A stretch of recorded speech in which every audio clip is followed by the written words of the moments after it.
নমস্কার বন্ধুরা, আশা করি আপনারা সবাই ভালো আছেন। আজকে আমি আপনাদের জন্য কাঁঠালের দানা দিয়ে ডাল রান্না করে দেখাবো, নিরামিষ। তো এটি কিভাবে আমি রান্না করি ডাল, চলুন দেখে নেবেন।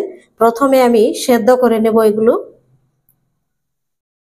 প্রেসার কুকারে 1 কাপ ভর্তি জল দিয়ে দিচ্ছি। তারপর আমি কাঁঠালের দানাগুলি দিয়ে দিচ্ছি।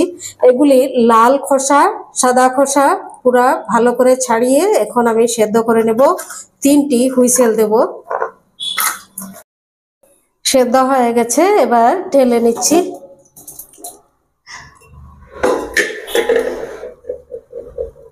খুব সুন্দর সেদ্ধ হয়েছে। একটু এরকম করে ভেঙে দিচ্ছি কাঁঠালের দানাগুলো, তাহলে ডালটা মিশমিশে হবে, সুন্দর হবে, মাখা মাখা। পেস্ট করা হয়ে গেছে দেখুন। এবার আমি ডালটি বানিয়ে নেব। প্রথমে অল্প তেল দিয়ে দিচ্ছি সম্ভাস দেওয়ার জন্য ফোড়নের। অল্প গোটা জিরা ফোড়নে দিচ্ছি। তারপর দিয়ে দিচ্ছি অল্প গোটা গরম মশলা, তেজপাতা, শুকনো লঙ্কা। এখন দিয়ে দিচ্ছি 1/2 চামচ হলুদ, 1/2 চামচ লবণ, 1/2 চামচ জিরা পাউডার, 1/2 চামচ কাশ্মীরি লাল লঙ্কা পাউডার এই ফোড়নের মধ্যে দিয়ে দিচ্ছি। মশলাগুলি ভাজা হয়ে গেছে, এবার আমি ডালটি দিয়ে দেব তার মধ্যে।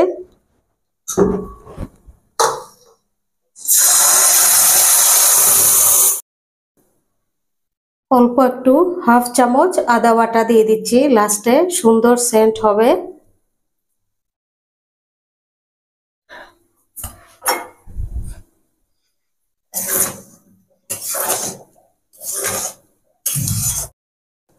চা চামচ দিয়ে 1 চামচ ঘি দিয়ে দিচ্ছি আমি।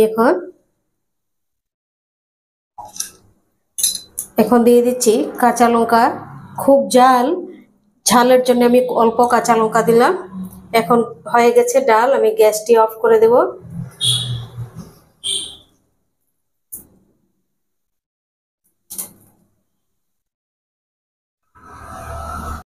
এরকম নিরামিষ ডাল রান্না করে খেয়ে দেখবেন, খুবই সুস্বাদু।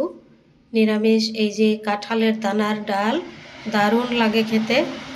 আর যদি ভালো লাগে আমার রেসিপিগুলো, আপনারা সাবস্ক্রাইব করবেন, লাইক করবেন, শেয়ার করবেন, কমেন্ট করে জানাবেন কাঁঠালের দানার ডাল কেমন হয়েছে।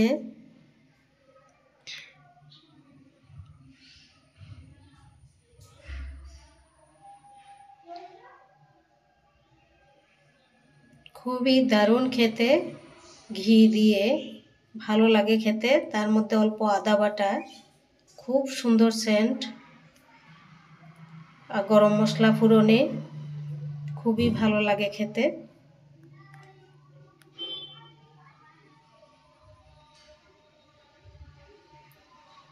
কোনো কষ্ট নেই, একদম সহজ এই ডালটি রান্না করা।